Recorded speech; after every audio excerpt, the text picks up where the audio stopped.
Hi, ഒരു ചെറിയൊരു സ്നേഹവാക്കുകൾ. നമ്മൾക്കുള്ള ജീവിതം 100 വർഷത്തിനുള്ളിലാണ്. പക്ഷെ അതും ഭാഗ്യമുണ്ടെങ്കിൽ അത്ര വരെയൊക്കെ എത്തും. പക്ഷെ അത്ര വരെ എത്തരുത്. കാരണം കൂടി വന്നാൽ ഒരു 60-70 വയസ്സ് വരെ മാത്രം നമ്മൾ ജീവിക്കാവൂ.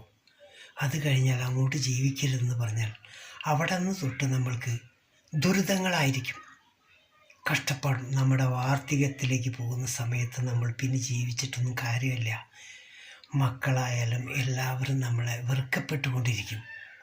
സ്നേഹപ്രകടനങ്ങളൊക്കെ ചെയ്യുന്നത് അവരും നമ്മുടെ എല്ലാവരും കാണാനല്ല, വലിയ സ്നേഹങ്ങളൊക്കെ നടിക്കും. അത് വെറുതെ.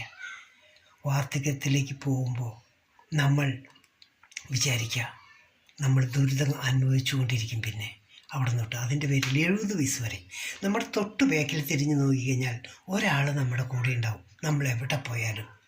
കാരണം അവർ നമ്മളെ കൊണ്ടുപോകാനായിട്ടാണ് അവർ നമ്മുടെ കൂടെ വരുന്നത്. അവരെ വിളിച്ചു കഴിഞ്ഞാൽ എപ്പോഴും പോകണം.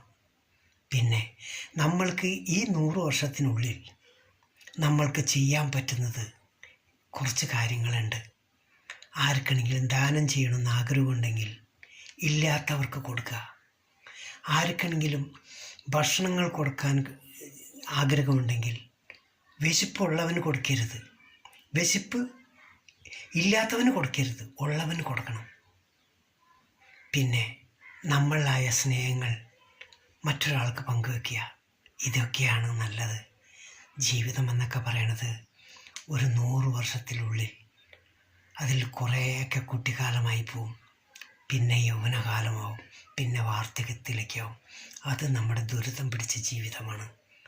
അത് നമ്മൾക്ക് അനുഭവിക്കുമ്പോഴേ അറിയൂ. അതിൻ്റെ പേരിൽ അങ്ങോട്ടേക്ക് കൂടുതൽ ആഗ്രഹിക്കരുത്. 70 വയസ്സ് അതാണ് നല്ലത്. ഒരു ബുദ്ധിമുട്ടുമില്ലാതെ നമ്മുടെ ബാക്കിലുള്ള ആരുടെ കൂടെ നമുക്ക് പോകാം. പിന്നെ ജീവിച്ചിരിക്കുമ്പോൾ നമുക്ക് ചെയ്യാനുള്ളത് അവർക്കെന്തെങ്കിലും നമ്മൾക്ക് മറ്റൊരാൾക്ക് എന്തെങ്കിലും സഹായം ചെയ്യാൻ ആഗ്രഹമുണ്ടെങ്കിൽ അത് ചെയ്യുക. അതാണ് ഏറ്റവും വലിയ ഉത്തമം. മറക്കരുത്, ഓർക്കുക നമ്മുടെ തൊട്ട് ബാക്കിൽ. പിന്നെ 100 വർഷത്തിനുള്ളിൽ മാത്രം നമുക്ക് ജീവിതമുള്ളൂ. ഈ പോകുന്ന ജീവിതങ്ങളൊന്നും ഇനി നമുക്കൊരിക്കലും തിരിച്ചു കിട്ടില്ല. നമ്മൾക്കിനിയൊരു ജീവിതവുമില്ല, ഇനിയൊരു ജന്മവുമില്ല. അതുപോലെ തന്നെ നമുക്ക് സ്വർഗവുമില്ല, ഒരു നരകവുമില്ല. എല്ലാം ഇവിടെ തന്നെ. നമ്മൾ കണ്ണടച്ചാൽ പിന്നെ ഒന്നും ഉണ്ടാവില്ല.